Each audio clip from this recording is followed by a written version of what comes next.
What's up, guys? This is Jason Senti for BlueFirePoker.com. Today I'm going to be doing a 50-cent dollar 6-max no limit hold'em cash game video. My last few videos have been PLO, and there have been requests for a part 4 to my most recent PLO series, several of them, so I will probably go back and do that if you guys are the same people watching PLO, although I'm sure a lot of the audience does not cross over. Any case, I wanted to get some no limit content out there here, so I would go back and do that part 4 coming up if I decide to go ahead and do that. Right out of the gate, I'll admit that I'm a little bit rusty when it comes to playing online no limit hold'em cash games. I've played quite a bit more, or quite a few more tournaments in the last 8 to 10 months, mostly live, as I'm sure most of you guys would know. And obviously with some success, and that's all well and good, but it's been a while since I've grinded online no limit cash. This is especially considering that I've made most of my living playing PLO for the last few years. Although last year and the year before, it's slowly transitioned to where I'm playing more and more PLO. So there's always been some no limit hold'em cash games in there, but as of now, it's been a number of months since I have played online no limit hold'em cash. Of course, I definitely still think I'm a favorite at small stakes no limit videos. But it would be a while before I would start making 5-10 or higher, unless it were a specific situation, something heads up. Just because until I, log some more hands again and make sure I've got a little bit of the rust off, I would prefer to be teaching here at lower stakes. There's still a lot of value, I think, talking about the thought process, etc. And if I do get into any situations where I really, maybe I think I need to have a little bit more information about the current climate of the games, etc., in order to be able to make the decision, I have great people at my disposal, and I'll actually talk to them, then give that information to you. I know that there are some pretty interesting spots in this session that I played like a week and a half ago. A number of, at least situations that I've encountered quite a while, probably relatively difficult and just unique. So I will probably talk to some of the other Blue Fire pros, at least for one hand, that I believe will probably come around the end of this video. It's possible there'll be some other hands in the future too, depending on how long this series goes. Right out of the gate, you see I have more of the screen showing this time. People have requested that I don't have the Hold'em Manager hand replayer thing up, covering the tables. So doing my best to listen, and I just recorded a little bit extra of the screen this time so that I could put those over on the left. Well, that said, let's get it rolling. To be honest, I'm pretty sure in this session I lost at least a few buy-ins, but I wouldn't be surprised if it was mostly cooler stuff. Definitely one or two hands that were pretty tough, and I know of at least one river decision that could have gone either way, but we'll see it. Either way, we're definitely going to have some fun spots. I started recording after already playing a few hands. I was like getting the recorder set up. So the top right hand, the way that went down, I guess I'll probably end up making a quick note of it.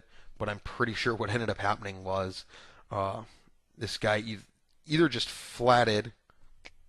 Yeah, I think he just flatted with ace queen and a pretty short stack, and I had ace king. Flop came ace 9-9. He's a weaker player. Shorter, or I'm assuming he is anyway, shorter stacked and just flatted. So I decided just to check back the flop. I'm usually way, way ahead of him, unless he happens to have a 9. Most aces that don't 3-bet, I expected him to 3-bet ace-queen, don't even really have outs against me, unless it's runner-runner, more outs to a chop with an ace. So I decided to check back, maybe give him a chance to stab, but he never did. Then I bet a few streets, and he just called me down with ace-queen. So certainly looks like a weaker player. And you can see I marked him with a green note, because that's what I do with players I consider weaker. If at some point you see me marking you with green, I apologize. If you're a Blue Fire member, I'm just going to assume I made a bad read. This is a little bit of an exploitive play. I decided to go ahead and do up here in the top right. Certainly not necessary, but I assume it's profitable. 0-0 MX still have, I really have almost zero information about pretty much all of these players. Unless I've happened to play with them in the past for a video or something. I just won't have any stats on them. So this guy, while I only have 11 hands, he looks tight. doesn't mean much because the sample's too small. But I do see that he is playing at least three tables through the four that I'm playing at. And I believe that this beastie guy is pretty weak.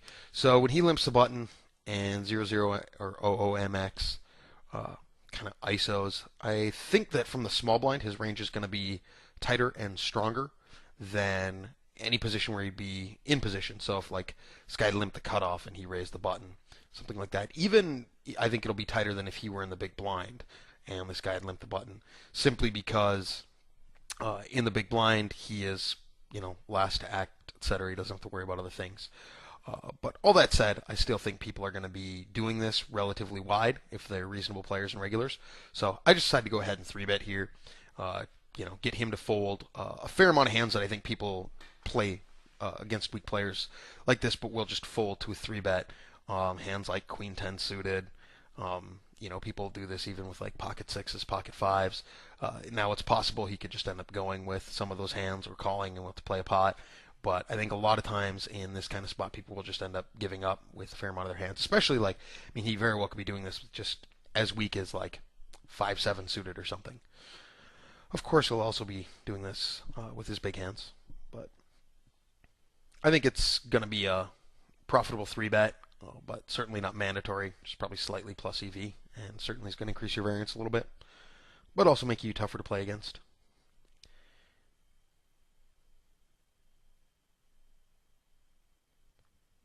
Really in as many situations as you possibly can in poker, you should be able to have air in your range, or at least weak hands. There's certainly going to be some spots where you just don't, and almost nobody is balanced. I'm not saying that's why I did this, but it's a nice little side effect. At least I can see times where I'm going to have air in spots like this. And I get 4-bet, and with King 4 off, I'm just going to fold. It's a really small 4-bet, and it's the type of 4-bet that I will flat in position with various hands. I think King 4 off is a bad one to be doing that with. Also, it really plays pretty poorly when I get called, and if I were to shove and get called. Because, of course, I'll be up against ace king reasonably often, big pairs, even if he's doing it, doing this kind of thing, 4-bet, getting it in with sevens, or nines or something, which I, somewhat doubt. We don't really have any history, although it's possible he knows who I am. King 4 off is just playing so poorly, so I think it's a pretty clear fold at this point. This accelerate guy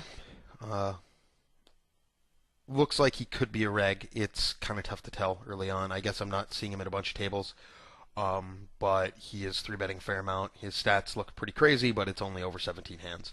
So just the fact that we've seen him 3-bet a bit and is opening a fair amount of hands makes it likely he's a reg. And at least what I'm guessing is one situation where he's been 3-bet, he didn't fold. So button versus big blind with a hand like King Queen off, there are a number of players that I actually will just be flatting this with. It plays okay as a flat. You're going to flop overs pretty often, top pair good kicker, yada yada yada, straight draws. And I think it plays pretty well. All that said, if you have somebody who's pretty loose on the button, or loose in any position, but doesn't fold to a lot of 3-bets, they are going to be calling with a lot of dominated hands. Queen Jack type hands, King Jack, King 10, Queen 10, etc., etc. And against guys like that, unless they are 4-betting a ton, in which case they probably aren't flatting a lot, you really should be 3-betting hands like this in this kind of situation just to be able to have them put more money in when they're dominated. So it's a pretty standard, clear thing, but it may not be to some people, and I tend to talk about every detail in poker. So, any case, we got a fold, no big deal. Bottom right, we ISO raised a limper, this Simon guy. Open limped. I had seen him open limp before, I believe, which is why I already have noted as green and probably just put in. Saw him open limp, and then maybe how he reacted to it. ISO was 6-3 suited. Obviously, it's really weak, but this guy appears to be really weak. I think I'm just going to take it down, post flop a bunch. And he does have just enough behind that there's going to be room to double barrel in spots and do things like that. If he had like a really short stack or even like 25, then I think doing this is substantially worse simply because you don't have all that much room to mess around against him post flop. and really take advantage of your skill differential. In any case, I'm just going to make standard c-bet on this board. I turn a gut shot. It's not a spot where I think we should be barreling, even though we did pick up a little bit of equity. Would have been, if this were like the five of hearts, I probably am just going to do it, simply because now we have quite a bit of equity against almost anything. But overall, I think players like this who are limp calling are going to be pretty passive in general. Obviously that's a really passive pre-flop strategy, and that usually carries over to post-flop. So that means he's going to have top pair type hands in his range. And even when he has like second pair type hands and 8-9, for draws or Jack Queen, they just aren't going to be folding him on the turn. So unless you plan to go for three barrels and hope that he folds everything except top pair, and still sometimes you're just going to lose your stack or your half stack, I guess, to top pair. It's a spot where I think you should really just kind of give up. It's still going to be very profitable to ISO him and c-bet flops, because every time he misses, he's just going to fold. And he's going to miss most of the time. This doesn't appear to be one of those times, and I'm just going to check it down.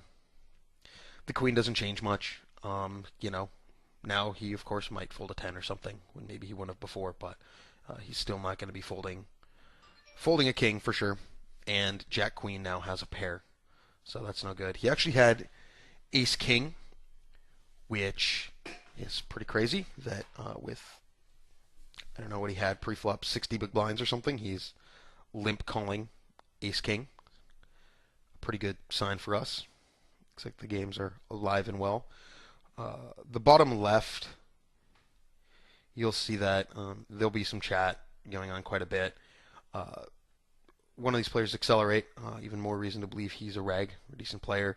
Recognized who it was, and offered hand histories and stuff, etc. It's pretty common stuff, but then most of the table started talking about it. So you'll see me just making notes of like knows who I am, etc. It's the kind of thing that I know it's like somewhat unfortunate for you guys to be watching videos where I know that players know who I am, because it puts me in a situation that I'll be teaching in a spot that you guys, or most of you, likely won't be in. But really, it's kind of unavoidable, and I don't just want to turn off observer chat or turn off chat so that I don't find out. I mean, getting some information is good, and not to mention, I also don't want to look like a jerk at the table more than anything. It's nice when people talk, and this guy's offering hand histories and stuff. That's really cool. Hopefully he checks out this video. Any case, I, for a little bit right after that happened, I actually thought about, and I've had this happen in a few videos, oh man, maybe I shouldn't, even post this one, etc. But honestly, after playing and losing, I decided I really wanted to at least start posting it, just because I thought there's a fair amount of interesting spots. And if nothing else, some people might think I didn't post it because I lost, although it's not really the way it works. Just post whatever I have, assuming there's interesting content. So sorry about that, but some of it's, a bit unavoidable. Top right, I open tens and small blind and bet two streets. Standard. Fold to the turn. And I'm taking notes on Simon. You can see I'm including a little bit of timing stuff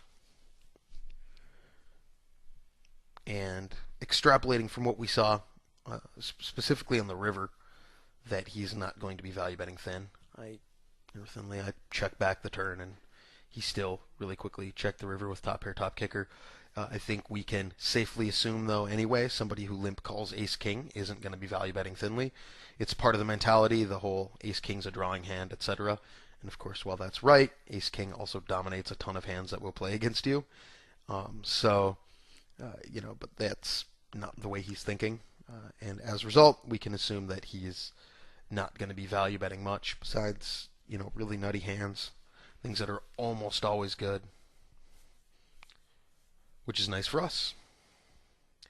Means we can see cheap showdowns when we want, etc. Open 10-9 offsuit on the top left. So we have a few situations here. Against certain players, like really, really aggro guys, that might actually be a little bit loose, small blind versus big blind. I don't think it is against the vast majority of players. This guy over a small sample, we see he just hasn't played much. Um, 9-9 over 24 hands. But worth noting, against some players, it might be better to just fold it or possibly even limp call if you have it as part of an overall game plan. I say as part of an overall game plan because if you're only limp calling weak hands that want to see a flop, don't want to get 3-bet, you become pretty exploitable. But I could see merit in developing a limp re-raising game, limp call, possibly some limp folds versus certain sizing with various hands. I could see merit in it, although I have not explored that too much when it comes to uh, cash game play. Although I have messed around with it in tournaments. And we flopped the nut flush draw, 2 overs, top right. We're just going to be betting. I'm pretty happy about it. Being that we're out of position, I think it's really our best option. The occasional check raise against certain players is going to be reasonable, and you may have to work into your game. If you're playing against people regularly who are going to mess with you a lot. So if they're going to raise a lot of flops when you see bet, if they're going to, bet when check to a ton, you have to develop a counter strategy. And basically, you're going to have to check fold to them pretty often because they will mess with you. So as a result, on certain board types, and that's a decent one, you're going to have to, check call or check raise and have those, as part of your game plan when you are checking.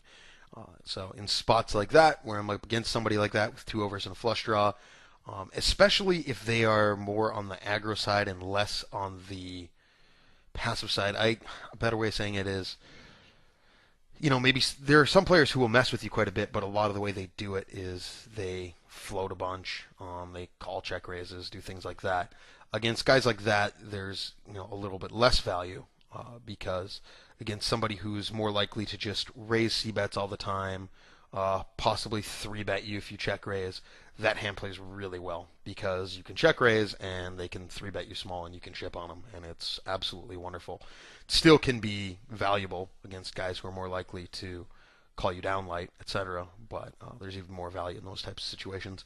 And getting to know your opponents, especially the regulars in your games, and how they approach things is just absolutely huge and so valuable. I know people have talked about that a lot, but it really is specific things like that, the way they approach the game, what they do when you do check to them on certain boards as a pre-flop raiser, yada yada yada, and you can build through pretty straightforward logic good ranges to exploit those types of things, or at least to protect yourself at minimum.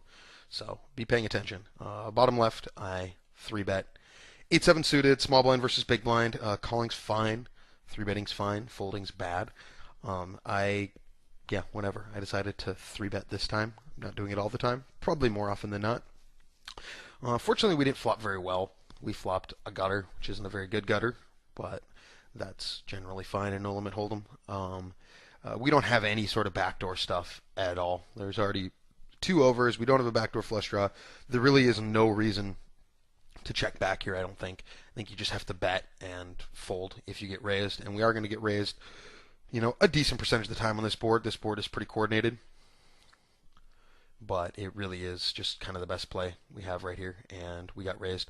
I don't like my sizing. I'm not really sure why I went nearly half pot. I know in 3-bet pots, I definitely bet smaller, as almost everybody does now. People have gotten a lot better with bet sizing over the years, thanks to videos like these ones, I'm sure. But at the same time, this is a really coordinated board, and I just think on coordinated boards like this, I should be betting bigger. It doesn't have to be huge, but I should be a bit over half pot, and this is a lot closer to exactly half pot. So I tend to adjust my bet sizing based on board type, as a lot of people do. Not everybody does. There are people out there who are successful who just more or less do kind of standard bet sizing in all situations. As long as, they just keep it pretty much the same all the time. But I prefer to change it based on board type. You can see I'm plugging Blue Fire Poker in the bottom left. So when he's asking why they should switch from another competitor site to Blue Fire Poker, Deuce is cracked. It's a really, really good site. And honestly, my only real answer, specifically when I'm playing No Limit Hold'em, to why they should switch or consider at least getting both, which I think is probably ideal, is Phil and Dr. Jiggy.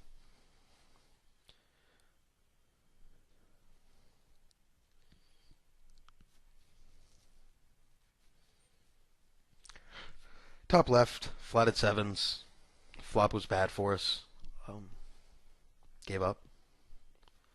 Easy situation.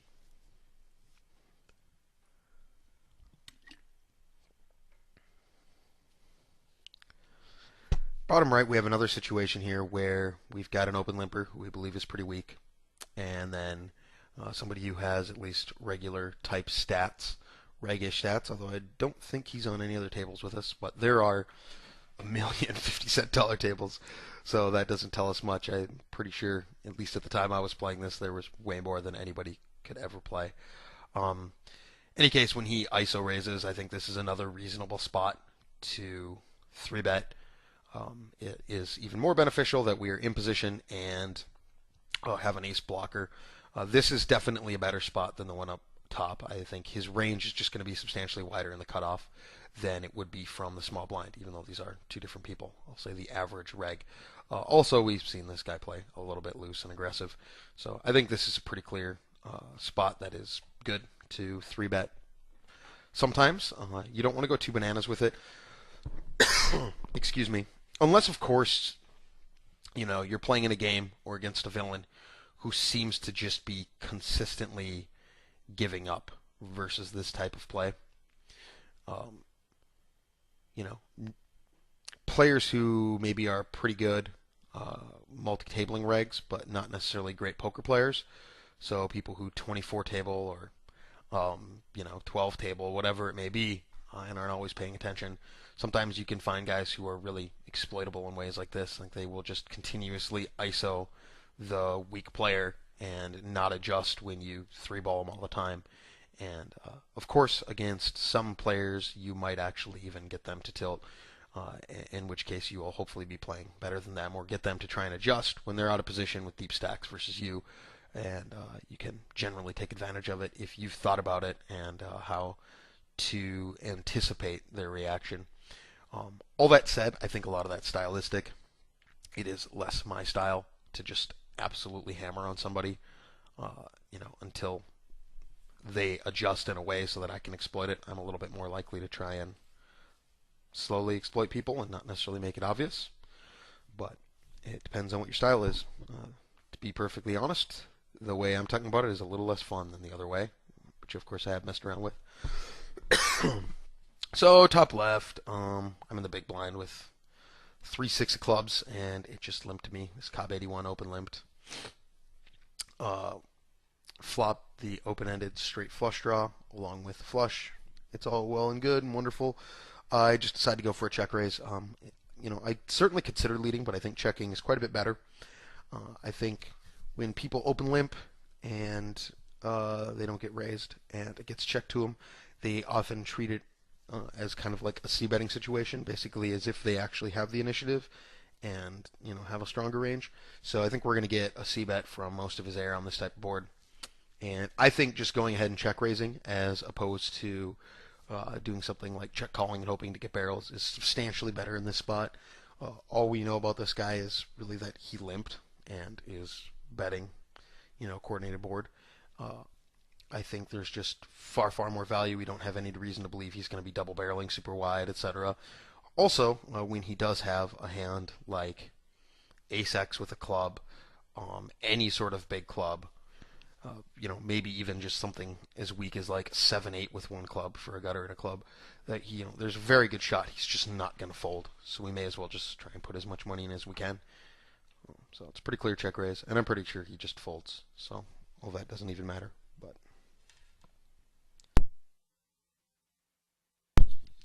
top right, I open pocket threes and get 3-bet by the button.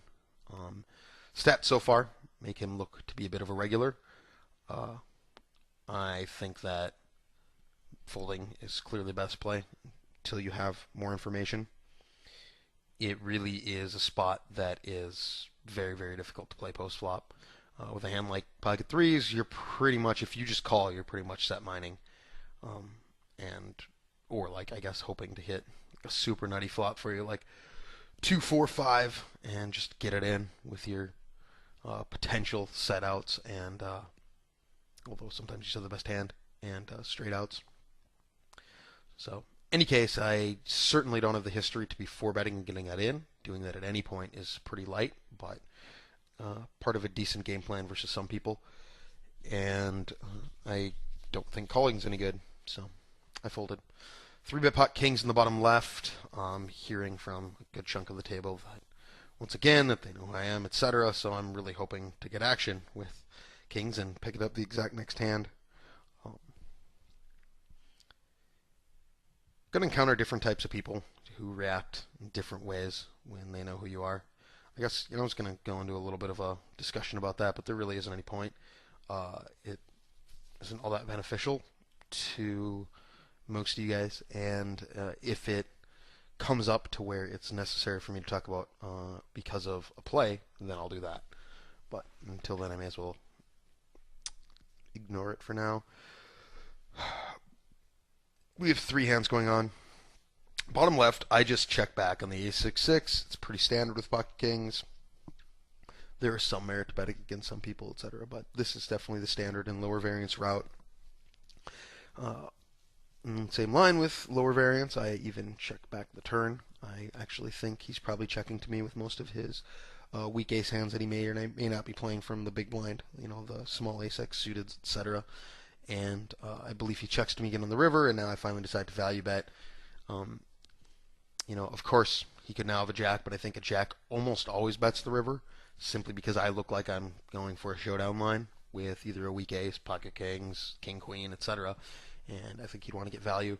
So I decided to bet, hoping to get a call from, something like king, queen, if he has it, although I have a couple kings. Maybe some kind of queen X, a queen 10 or something, and then, of course, it's possible he has some other pocket pairs like pocket sevens or eights. So either way, I don't think I'm getting check raised, hardly ever, and I think almost always the best hand. So it's pretty easy at that point. Um, Bottom right, I flatted in the big blind to a small open, a min raise, I believe, with pocket fives. I think this is the big blind. I'm actually going to rewind just a tiny bit just to make sure. Yeah. So I guess we can watch it, but I go ahead and flat flops 8-4-4 two diamonds, or 8-8-4 two diamonds, and I think this is a pretty clear check call. We don't know anything about this player yet, but on this type of board, really check calling is our best option. It's not a thrilling one. We are, basically every turn in the river, or a lot of them are going to be overcards to our pair, but we're just, doing our best to try and show it down, and we don't have any reason to believe this guy's just going to barrel the heck out of us all the time. So, standard. Top right, I opened 8-7 off on the button. Got called by the guy who opened limp before. He donks a flop that really isn't all that good for us. We have flop bottom pair, but a lot of hands have a lot of equity against us, even when they don't have a pair. And of course, hands like Queen X and 9X, Queen Jack, 9-10, 9 Jack suited, etc., are all within the standard range for flatting in the big blind. I don't really know if this guy has pretty standard ranges, being that we have seen him open limp, although he does look like he's relatively tight. In any case, it's not a great situation. Because I don't think he's a very good player, I decided just to go ahead and flat the flop, and we'll make decisions on the turn. Against players who I think are better, it's the kind of spot where I'm actually more likely to raise or fold the flop, just because I pretty much have to fold a ton of turns. Not all of them, of course. I can hit a 7, I can hit an 8, or it could be like a complete brick, and I consider peeling one more time. But it is the kind of spot where it's going to be really hard to continue past the flop, and so I'm just like counting on the guy giving up on the turn, which I'm not expecting most people to do when they bet here either for value or with a draw. So, any case, against him though, I think it's fine to peel once, and we'll see how he reacts. turn card's atrocious for us. 10 Jack out there, and so did diamonds. He bet, and it's a really, really easy fold now. Turn card is awesome for us in the bottom right. We pick up a boat, and he bets again. So, when he bets a flop, it doesn't really mean much regarding his range. Expecting to do it with any of his two overs type hands, which is going to be, truthfully, probably the majority of his range is going to be two overs. Of course, he's going to have some 8Xs. He's going to have some big pairs, pocket fours sometimes. But, I expect to be ahead of his range and hoping to show down. On the turn, once he bets again, I think his range typically and anyway gets substantially more narrow. This, of course, isn't the case against people who just habitually double barrel in all situations, especially if they're reasonable hand readers and assume I have a hand similar to this and they just want to put the pressure on. But guys like that in general though, and what I'm going to assume about somebody before I know much about him, is that now he likely has hands as weak as a flush draw, I guess some kind of straight draw at this point. There are certainly some 7-9 suited, things like that now have picked up some more equity and just decided to barrel, and it's really not a bad spot to do it. And then, of course, over pairs, 8X, pocket fours. And so now his range has gotten substantially stronger, and we crush almost everything. So I think this is a pretty good spot, especially when he bets closer to pot. I think it makes his range likely even a bit more on the stronger side. I think it's a good spot to check 3X. If we make it, a little over $30, we're going to have great stack sizes to shove the river. I expect that, most people are going to fold flush draws in this turn, but I wouldn't expect a set to fold if we, a straight if we're lucky enough to be in a spot where he has 6-7. Over pairs, it really depends on the player, what they think of me, etc. And so, yeah, I think it's a pretty clear check raise. And of course, an 8 we are still going to get a call from, and we'll likely get a stack, a call or a shove.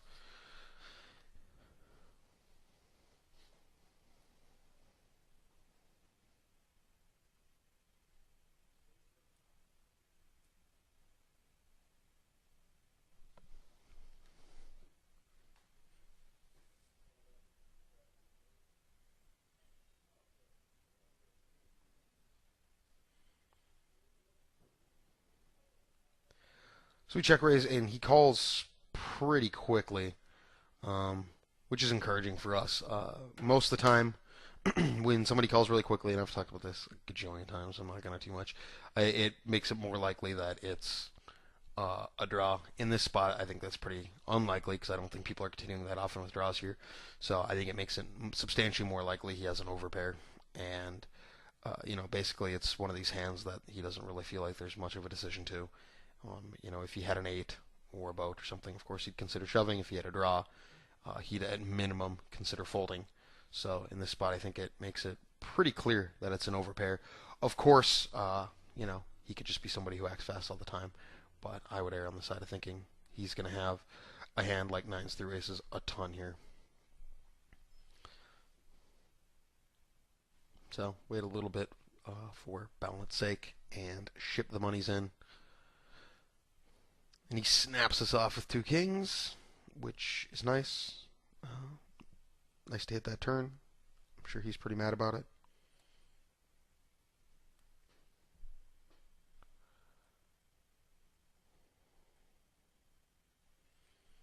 Realistically, with no reads, or at least presumably no reads, it's possible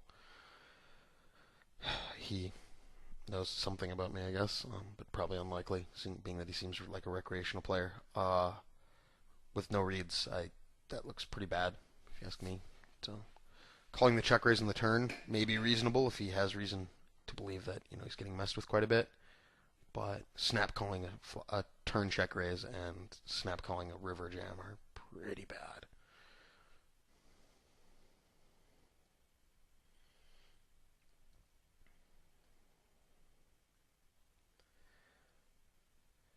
Top right hands, I am remembering it, and it's a little weird. Happy to have queens on the button. I'm getting a lot of big pairs on buttons, which is sweet. And I'm just going to be going ahead and c-betting this flop pretty much all the time. I wish I knew something about this player for the times I get check raised, and because I know I get check raised on the turn. In any case, turn obviously completes 8-9, but other than that, it's not that big of a deal. And it's going to be a pretty clear value bet. Well, of course, 8-9 got there. He's going to have 7-8, pocket eights, yada yada yada yada. Plenty of hands. It's possible. He could also have something like 8-10, which now has turn top pair. And we aren't necessarily even going to get a fold from weaker hands, like some sort of 6x. So it's going to be a clear value bet. And unfortunately, we just have to make a decision if we get check raised. But such is poker. We get check raised pretty quick and relatively large. It's not huge. It's less than 3x, but it's a reasonable size. Honestly, I really, really don't like this spot. Situations like this, at least for me, are pretty difficult when I don't have any reads. And I, haven't been playing these games enough recently to know whether or not, like, all of a sudden check raising turns with, made hands, weak made hands that are being turned into bluffs, or, yeah, I mean, that's kind of really the only situation. Or, like, I guess something like 4-5 could also do it. I don't have any reason to believe that that's become, like, really commonplace. I think it's good in a lot of situations. I think it's really good, especially being that people double barrel a lot, and it seems to be only getting more and more of a double barreling game. So, any case, as is, I suppose I really should just call once and fold rivers. I think that's pretty gross, and it's obviously very exploitable. But without any extra information, ugh. I mean, it's just there aren't that many hands that he can have here that are air. It's like 4-5, 5-8 probably doesn't play it in the big blind, although I did open small, it's possible. And any other hands that he'd check call the flop with, I would assume would have at least a pair, and I don't have reason to believe people are turning them into bluffs. So I guess I changed my mind. I guess I should fold. I know I did fold at the time, but it just feels so gross, like absolutely disgusting to do. But I guess when I don't have any reads, I can't be making the assumption that people are turning made hands into a bluff. So if he really isn't turning made hands or misdraws into a bluff on the turn, because it's a good turn card to do it, or at least I don't know he is or think it's unlikely, then really we're in a spot where we're likely up against sets, two pair, with like 6-7, maybe 7-10 suited, and straights, and obviously our life sucks against that range. Truthfully, if it became a regular part of anybody's game, or my game, to just like bet flop, bet turn with overpair and always fold to a turn check raise when draws get there, you become extraordinarily exploitable, and it's awful because this is near the top of my range. Of course, I have sets, I have straights, etc., but combinatorically wise, this is one of the stronger hands in my range. There's no question about it. It's on the higher end of my range. So, yeah, I don't like it, or I'm not happy about it, but I fold, and I think without any other information, it is correct.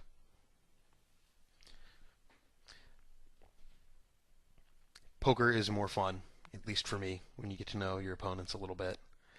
Bottom left, I open the button with 7-4 suited. Get called by the small blind. When they fly from the small blind, by the way, compared to the big blind, pretty big difference in range, especially when you're opening small like me. Opening small on the button encourages a lot more calls from the big blind. So people are going to end up flatting with pretty speculative hands, and correctly so. Not everybody makes the adjustment well, but enough people do. From the small blind, though, people still just aren't going to be flatting light. They always have to worry about getting squeezed. They're not closing the action. And, of course, their price isn't nearly as good. So I'd expect his range to be a bit stronger. I c-bet an ace-high flop at some point. Picked up a pair, but I just gave up after I got called. And I don't really think there's much of an argument to do otherwise with my particular hand. Especially when he is going to have a bit of a stronger range. Now, If it were the big blind and maybe I picked up the 7 on the turn, that can certainly change because now the big blind can be peeling with second pair, with a jack quite a bit or king queen, with a gutter and high card value. And picking up a pair will give me equity the times I'm called. Turns the times I'm called into a semi bluff. By ace x, whatever it may be, because I can pick up trips for 2 pair. And the times he folds, sometimes I had the best hand, but there's protection value in it. And sometimes I can, get him to fold a better hand, like Jack X. So, any case, I think in a spot like that, it's good. But here, when the small blind probably has a relatively tight range, I'm actually kind of surprised to see Ace 3 suited in his range. I think it was Ace 3, it might have been Ace 4, it doesn't matter. But small Ace X suited, he so far comes across as a bit tight. Uh, any case, I think it's pretty clear.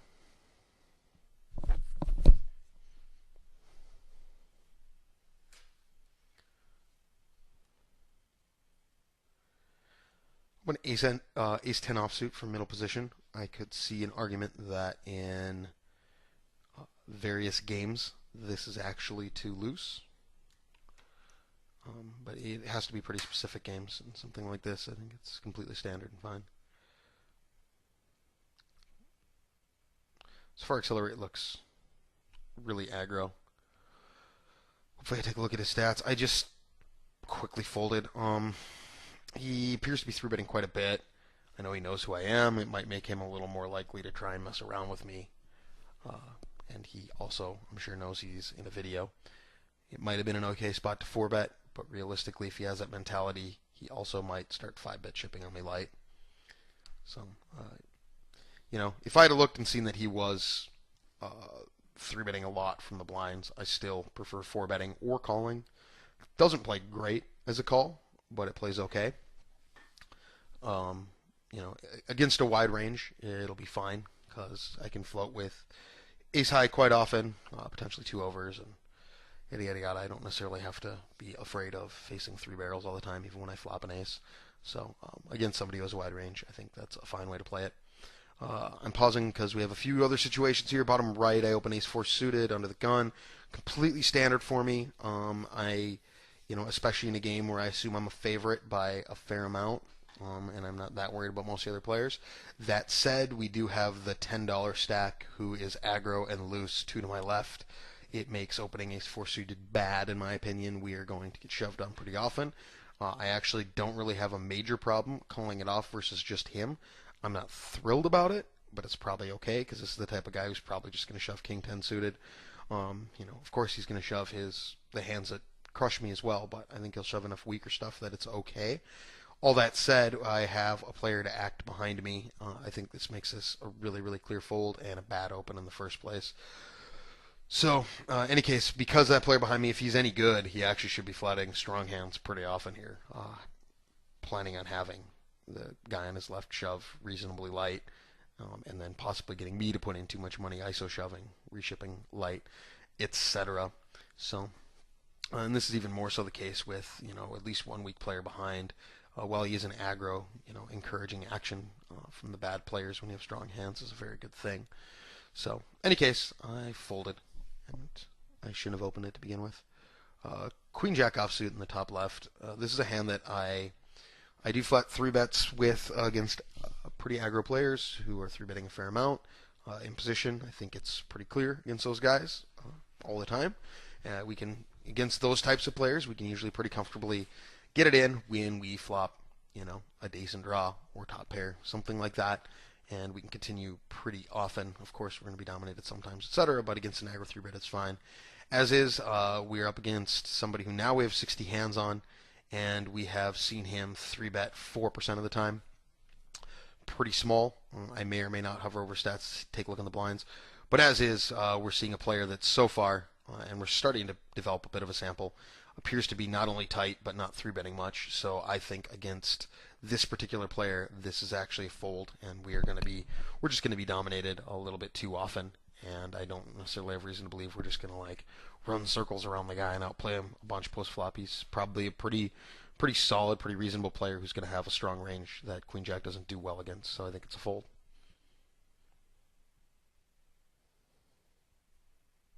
and it's a fold I made.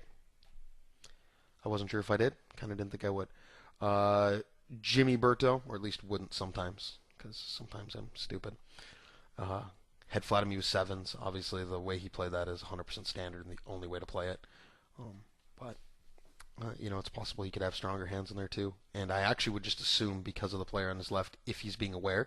And to be fair, I wasn't being aware of the stack size on my left, so maybe it's giving too much credit. But if he's aware, I would expect his range to be stronger than normal because of that shove. Not just because he's adding in some strong hands to induce, but also because flatting with weaker speculative hands is going to be no good because there's going to be a shove there, reasonably often. So we got another hand against OOMX. He's opening the cutoff, and I have ace jack offsuit. It's a small open. This is a hand that I am going to be three betting a reasonable amount against various players. It's another hand that I feel like plays really well as a flat as well. So I'm going to base it purely on how aggro the player seems to be, how loose he's playing from the blinds, and how often he appears to be calling three bets. Now, as is, this guy doesn't necessarily seem crazy, and already at a glance it looks like he's folding to, I'm sure it's a small sample, probably a couple hands or something, a few, probably five. He is folding to three bets though at 60%. So against him, I think this is a pretty clear flat with the little information we have, and go ahead and play some post-flop poker.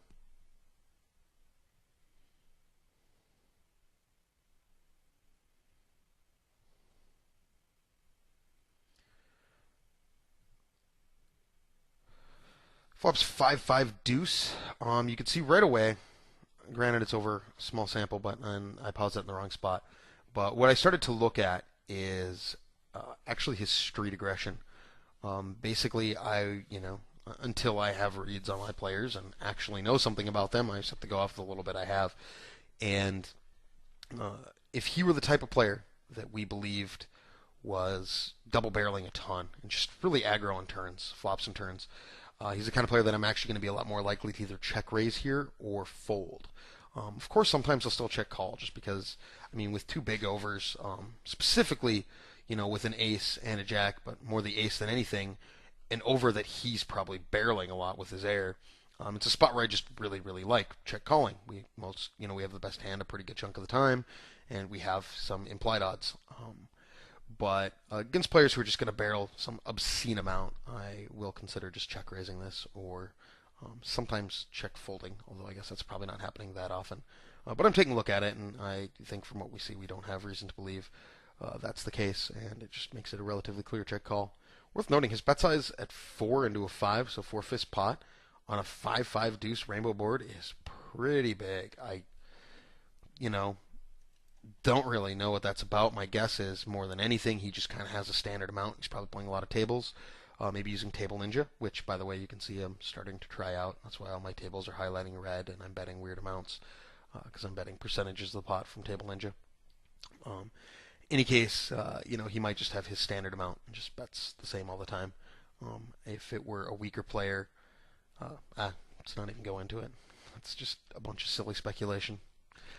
So, any case, we'll see what happens on the turn. Turn's a good card for us, obviously.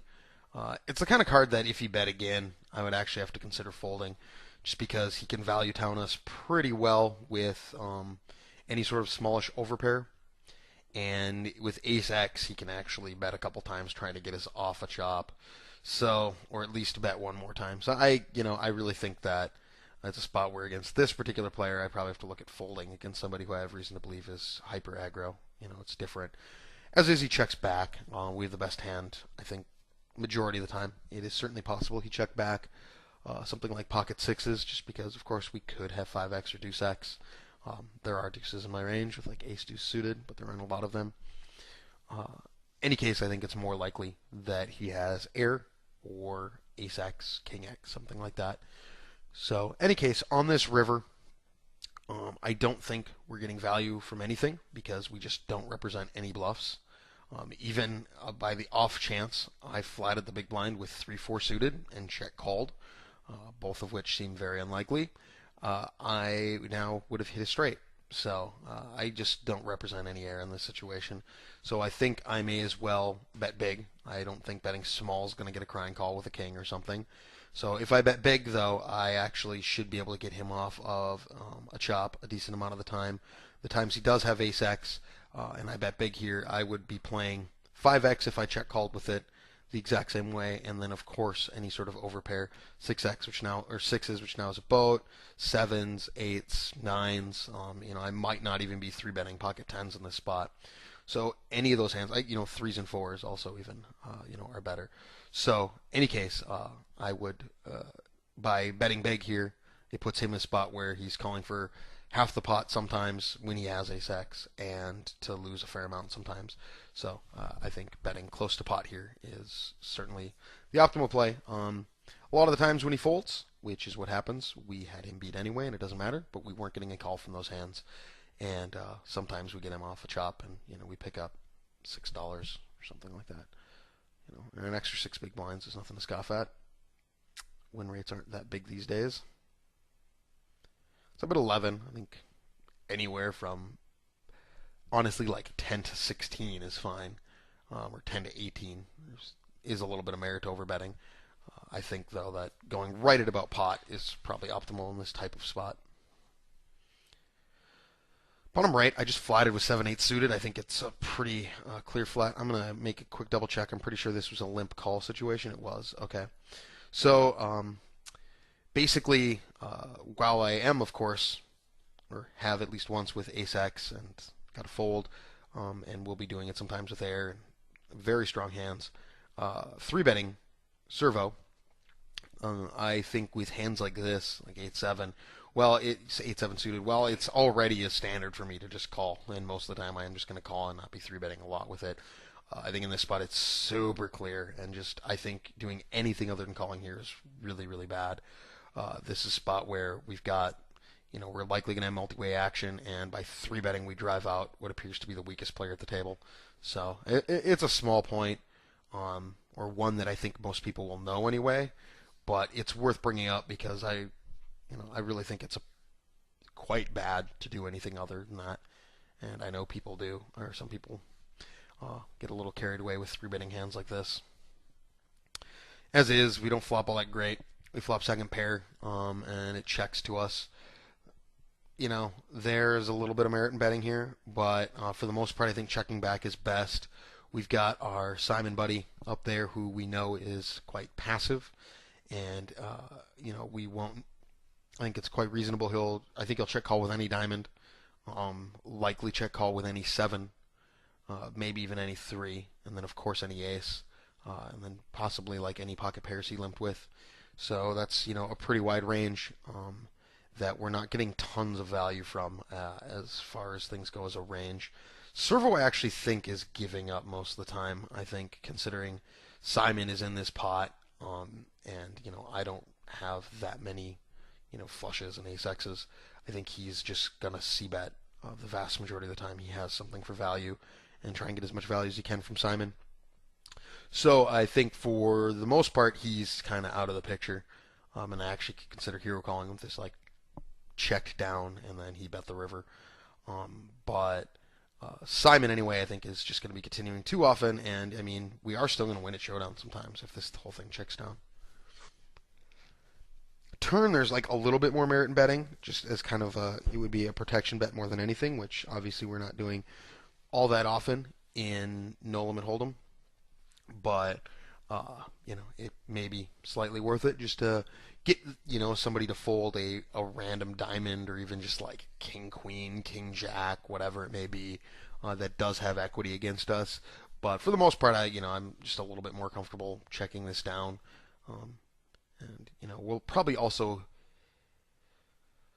these passive players are gonna be passive as much as they can, but by the river if he does have any sort of strong hand and he still hasn't seen a bet, we're gonna hear from him, and I don't think it's gonna be a bluff very often. So it's kind of nice that when we do check back the turn as well, now we get to actually fold the times we're beat, which is pretty sweet. And then the times we, of course, have the best hand, that protection that I was talking about just really is not of huge value anyway. Bottom left is a little weird. I opened Jack eight of clubs, small blind versus big blind, and decided to check it or check call the flop. Um, I don't have any reason to believe this guy's all that nuts. Because of that, I think this plays okay as a check call. If I thought he was really aggro and really tough, I actually think this is just better just to bet, simply for playability's sake. When we check uh, and check call, I mean, we really kind of cap our range to being, pocket queens or worse. So it's not a spot I want to get into against, a player who is paying a lot of attention and a good hand reader and is just gonna put a lot of pressure on me because it just ends up putting me in a guessing game spot.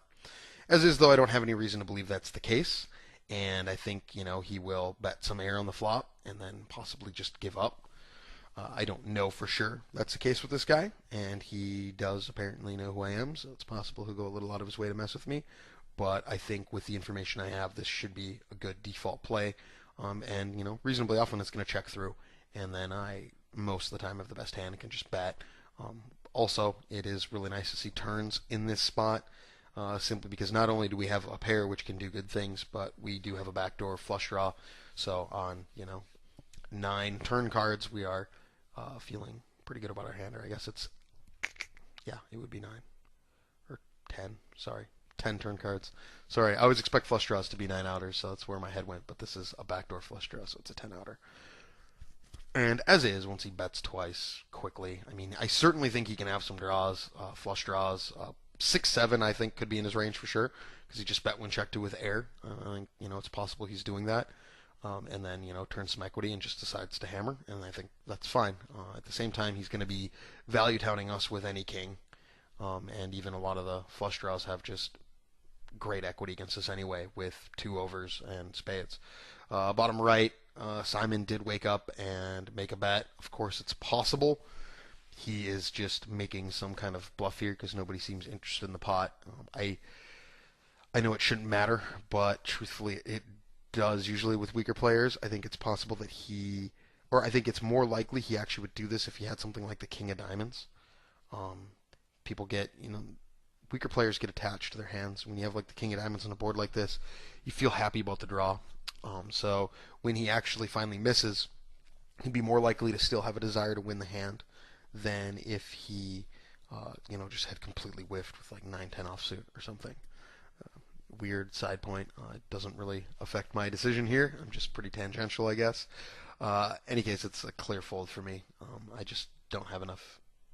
Yeah, I think that if you were to sum the average of all players of his type with the info we have about him, he's going to be more likely to be doing this for value than as one of those weird one-off bluffs. I'll finish this top left hand and then call it a video, I suppose. I think we're pushing it here on time. I 3-bet King 7 of spades against Johnny B39, who's pretty loose and is folding to 3-bet so far. I think it's completely fine 3-betting him in position. We get cold called by a short stack in the small blind, and he is somebody who we have seen is just not very good so far. Or at least we've seen him do things that aren't very good, or like indicative of a not good player. 1, having a short stack, and 2, open limping, things like that. On this flop, it is weird. When he cold calls a 3-bet, it's a little scary. So far, he looks pretty tight. It is possible he only has overpairs. I would argue that most players like this are also going to have at least ace-king, because they won't necessarily just shove it. Some might just shove it, but not all. Ace-king, ace-queen. Some of them, of course, are going to have pocket pairs and just suited connectors and crap like that. I don't know if he's one of them. But as is, I flopped an overcard in the second nut flush draw. So while I would play cautiously against him, this is just a clear bet get in. As is, he donks into us for a pretty sizable amount. Honestly, I think he has an overpair here quite a bit. Pocket tens, pocket jacks, pocket queens. Typically what you think of when people cold call 3-bets is hands like jacks or queens or tens. That doesn't necessarily apply here. This guy doesn't seem standard, and even against those hands, we have 40-some% equity, and there's an overlay. I'm just not folding, so I may as well ship it in and hope this is going to be some really silly situation where he donked with like 6-7, of hearts that he called with because he didn't know what to do, or pocket eights because he didn't know what to do, and finds a way to fold when I shove. So there is just no other play. I remember taking a second and thinking about it because it was all around just kind of weird. Like, he cold called, whatever, but it doesn't matter. We just have such good equity against even a strong cold calling range. And it's a short stack, so shovel the monies in.